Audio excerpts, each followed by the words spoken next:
ಈಗಷ್ಟೇ ಟ್ರಂಪ್ ಸಾಹೇಬರ ಹೇಳಿಕೆ ಬರ್ತಾ ಇದೆ, ಯಾವುದೇ ಸಮಯದಲ್ಲಿ ಯುದ್ಧ ನಿಲ್ಲಬಹುದು ಅಂತ.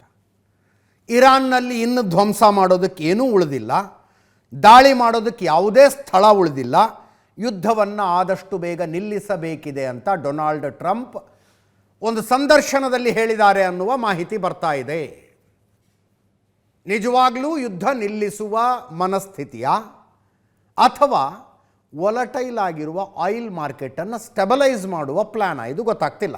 ಯಾಕಂದರೆ $73 ಪರ್ ಬ್ಯಾರಲ್ ಇತ್ತು ಯುದ್ಧ ಶುರುವಾಗೋದಕ್ಕಿಂತ ಮುಂಚೆ.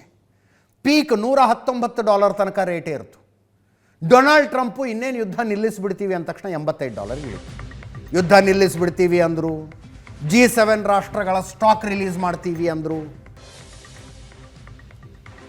ಡೊನಾಲ್ಡ್ ಟ್ರಂಪ್ ಈ ಹೇಳಿಕೆ ಅಮೇರಿಕ ಮಾತ್ರ ಅಲ್ಲ, ಬೇರೆ ಬೇರೆ ದೇಶದ ಸ್ಟಾಕ್ ಮಾರ್ಕೆಟ್ ಮೇಲೆ ಇಂಪ್ಯಾಕ್ಟ್ ಮಾಡ್ತಾ ಇದೆ. ಸ್ಟಾಕ್ ಮಾರ್ಕೆಟ್ ಸ್ಟೆಬಲೈಸ್ ಆಗಲಿ ಅನ್ನುವ ಕಾರಣಕ್ಕೆ ಹೇಳಿಕೆ ಕೊಟ್ರ,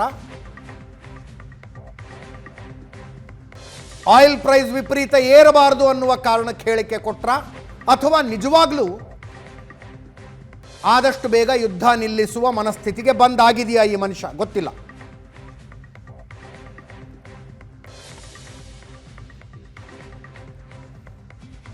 ಯುದ್ಧ ನಿಂತರೆ ಒಳ್ಳೆಯದು, ಆದಷ್ಟು ಬೇಗ ನಿಂತರೆ ಇನ್ನೂ ಒಳ್ಳೆಯದು.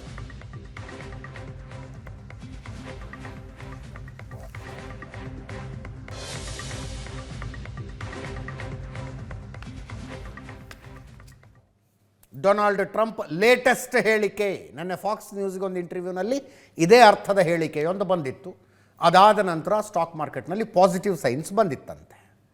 ವ್ಯಾಪಾರಿ ಮನಸ್ಥಿತಿ, ಐ ಡೋಂಟ್ ನೋ ನಿಜವಾದ ಉದ್ದೇಶ ಏನಿದೆ ಅಂತ.